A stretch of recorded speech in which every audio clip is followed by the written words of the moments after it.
Hello friends, welcome to share trader Kannada. ಇವತ್ತು Adani stocks sudden ಆಗಿ ಒಂದು 4% ಹತ್ರ ಪಾಸಿಟಿವ್ ಇಂದ ನೆಗೆಟಿವ್ಗೆ ಏನಕ್ಕೆ ಡ್ರಾಪ್ ಆಗಿರೋ ತರ ಕ್ವಶನ್ಸ್ ಬರ್ತಿದೆ. ಆಲ್ಮೋಸ್ಟ್ 2:00 ಇಂದ ನೆಕ್ಸ್ಟ್ 30 ಮಿನಿಟ್ಸ್ ಅಲ್ಲಿ ಅದಾನಿ ಎಂಟರ್ಪ್ರೈಸಸ್ ಆದ್ರು, ಅದಾನಿ ಪೋರ್ಟ್ಸ್ ಆದ್ರು, ಅದಾನಿ ಪವರ್, ಈ ತರ ಮಲ್ಟಿಪಲ್ ಅದಾನಿ ಸ್ಟಾಕ್ಸ್ ರಿಲೇಟೆಡ್ ಆಗಿ ಸೆಲ್ಲಿಂಗ್ ಕಾಣಿಸಿದೆ. ಇದರ ಬ್ಯಾಕ್ ಯಾವ್ದಾದ್ರು ಅಪ್ಡೇಟ್ ಇದೆಯಾ ಅಂತ ಗಮನಿಸಿದ್ರೆ ಇವೆ ಅಂತ ಅಲ್ಲ, ಮೋಸ್ಟ್ ಆಫ್ ದಿ ಸ್ಟಾಕ್ಸ್ ನಲ್ಲಿ ಆ ಪಾಯಿಂಟ್ ಆಫ್ ಟೈಮ್ ನಲ್ಲಿ ಇವತ್ತು ನಮಗೆ ಸೆಲ್ಲಿಂಗ್ ಕಾಣಿಸಿದೆ. ಅದು ನೀವು ಇವನ್ ಇಂಡೆಕ್ಸ್ ನಲ್ಲೂ ಗಮನಿಸಬಹುದು. ಎಕ್ಸಾಕ್ಟ್ 232 240 ವರೆಗೂ ಒಂದು 70-80 ಪಾಯಿಂಟ್ಸ್ ಫಾಲ್ ಇಂಡೆಕ್ಸ್ ಅಲ್ಲಿ ಕಾಣಿಸಿದೆ ಅಲ್ವಾ. ಅದರಿಂದ most of the stocks related ಆಗಿ ಆ ಪಾಯಿಂಟ್ ಅಲ್ಲಿ ಸೆಲ್ಲಿಂಗ್ ಆಕ್ಟಿವಿಟಿ ನಮಗೆ ಓವರ್ ಆಲ್ ಇಂಡೆಕ್ಸ್ ಬೇಸ್ಡ್ ಆಗಿ ರನ್ ಆಗಿದೆ. ಎಕ್ಸಾಕ್ಟ್ಲಿ ಅದಾನಿ ಬೇಸ್ಡ್ ಅಂತೂ ಯಾವ್ದು ಸ್ಟಾಕ್ಸ್ ಅಂತೂ ಅಪ್ಡೇಟ್ ಇಲ್ಲ.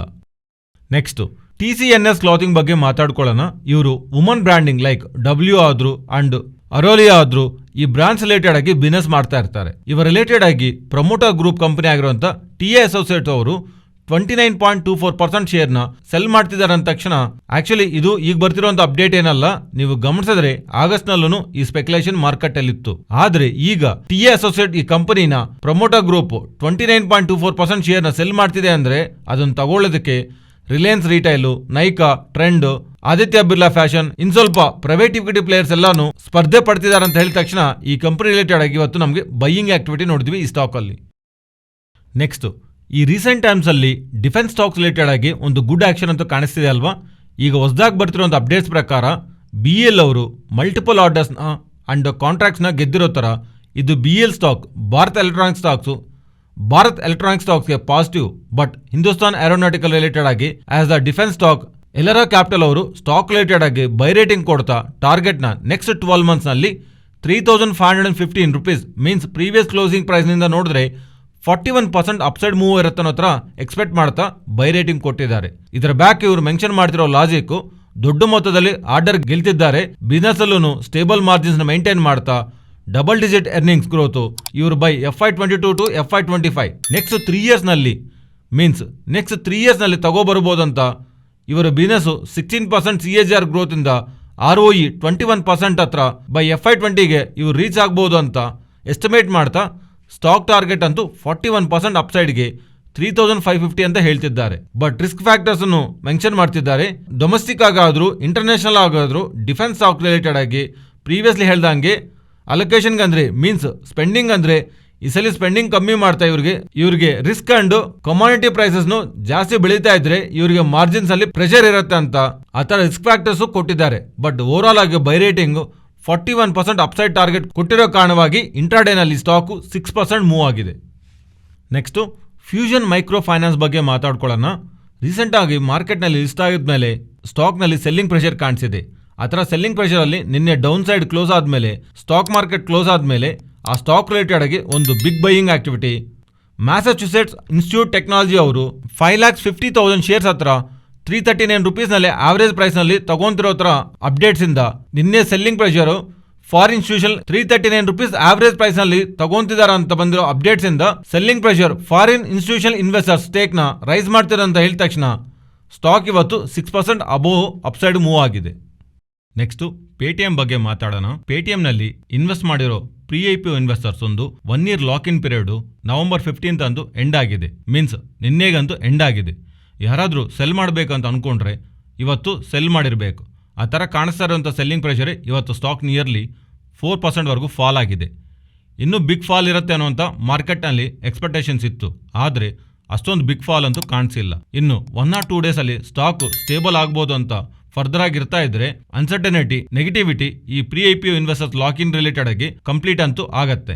ಇದೊಂದು ಓವರ್ ಹ್ಯಾಂಗ್. ಇದಕ್ಕೆ ಕಾರಣವಾಗಿ ಪಾಸಿಟಿವ್ ಆಗಿ ಸ್ಟಾಕ್ ಮೂವ್ ಆಗತ್ತೆ ಅಂತ ಅನ್ಕೊಂಬೇಡಿ.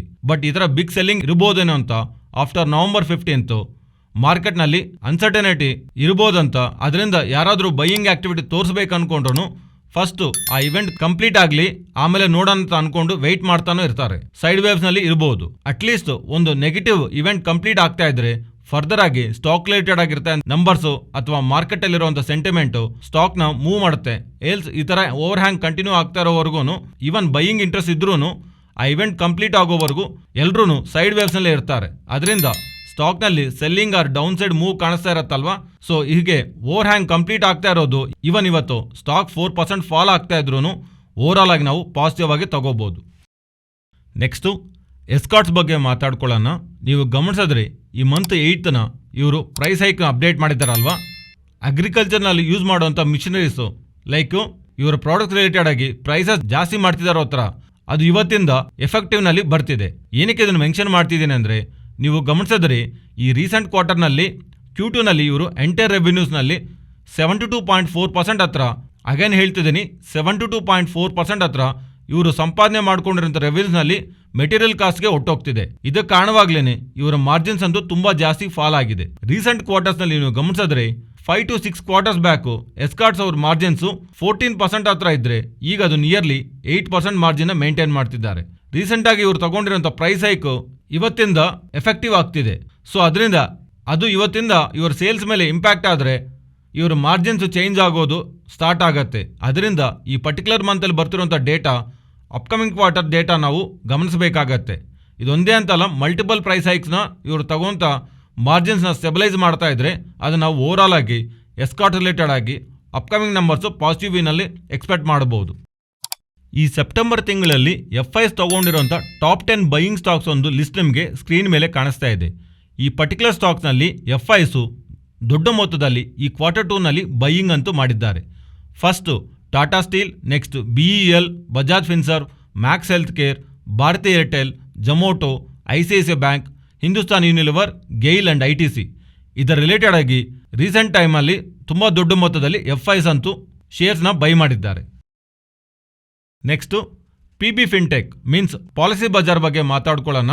Insurance Regulatory Development Authority of India ಅವರು ಭೀಮಾ ಸುಗಮ್ ತಗೊಂಡು ಬಂದಿರೋ ಕಾರಣವಾಗಿ ಪಾಲಿಸಿ ಬಜಾರ್ ಅವರು ಇಂಪ್ಯಾಕ್ಟ್ ಆಗೋದಕ್ಕೆ ಚಾನ್ಸಸ್ ಇರೋ ಥರ ರೆಗ್ಯುಲೇಟರ್ಸ್ ಅವರಿಂದ ಬರ್ತಿರುವಂಥ ಈ ಚೇಂಜಸ್ನ ಹೇಗೆ ಫೇಸ್ ಮಾಡ್ತಾರೆ ಅನ್ನೋದು ಒಂದು ಕ್ವಶನ್ ಮಾರ್ಕ್ ಮಾರ್ಕೆಟಲ್ಲಿ ಇರುವಂಥ ಸಂದರ್ಭದಲ್ಲಿ CLSA ಅವರು ಬೈ ರೇಟಿಂಗ್ ಕೊಡ್ತಾ ಈ ಸ್ಟಾಕ್ ಇಲ್ಲಿಂದ ಅಪ್ಸೈಡ್ಗೆ 55% ಮೂವ್ ಆಗ್ತಾ ನೆಕ್ಸ್ಟ್ 12 ಮಂತ್ಸ್ನಲ್ಲಿ 600 ರೂಪೀಸ್ ರೀಚ್ ಆಗೋದಕ್ಕೆ ಪಾಸಿಬಿಲಿಟಿ ಇದೆ ಅನ್ನೋ ಥರ CLSA ಅವರು ಬೈ ಕಾಲ್ ಇನಿಷಿಯೇಟ್ ಮಾಡ್ತಾ ಟಾರ್ಗೆಟ್ನ 600 ರೂಪೀಸ್ ಆಗಿ ಮೆನ್ಷನ್ ಮಾಡ್ತಿದ್ದಾರೆ. ಇದಕ್ಕೆ ಇವರು ಕೊಡ್ತಿರೋಂಥ key reason entire insurance industry 10% CAGR up to next 15 ಇಯರ್ಸ್ನಲ್ಲಿ ಗ್ರೋ ಆಗ್ತಾ ಇದ್ದಾಗ ಆಸ್ ಅ ಡಿಸ್ಟ್ರಿಬ್ಯೂಟರ್ ಇವರು 30% CAGR ಗ್ರೋ ಆಗೋದಕ್ಕೆ ಚಾನ್ಸಸ್ ಇದೆ ಅಂತ. ಇಲ್ಲಿಂದ ನೆಕ್ಸ್ಟ್ 4 ಇಯರ್ಸು ಇವರ ರೆವೆನ್ಯೂಸು 37% ಅಂಡ್ ಪ್ರೀಮಿಯಂ ಕಾಂಟ್ರಿಬ್ಯೂಷನ್ ಮಾರ್ಜಿನ್ಸ್ನಲ್ಲೂ 38% CAGR ಗ್ರೋತ್ ಎಕ್ಸ್ಪೆಕ್ಟ್ ಮಾಡ್ತಿರೋ ಥರ and by FY26 6 billion rupees ಹತ್ರ ಪ್ರಾಫಿಟ್ನ ಇವರು ಮೇಕ್ ಮಾಡ್ತಾರೆ ಅನ್ನೋ ಥರ ಒಂದು ಎಸ್ಟಿಮೇಟ್ಸ್ನಲ್ಲಿ ಇವರು ಬೈ ರೇಟಿಂಗ್ ಕೊಡ್ತಾ ಟಾರ್ಗೆಟ್ 600 ರೂಪೀಸ್ ಪರ್ ಶೇರ್ ಅಂತ ಹೇಳ್ತಾ CLSA ಅವರು ಮೆನ್ಷನ್ ಮಾಡ್ತಿದ್ದಾರೆ.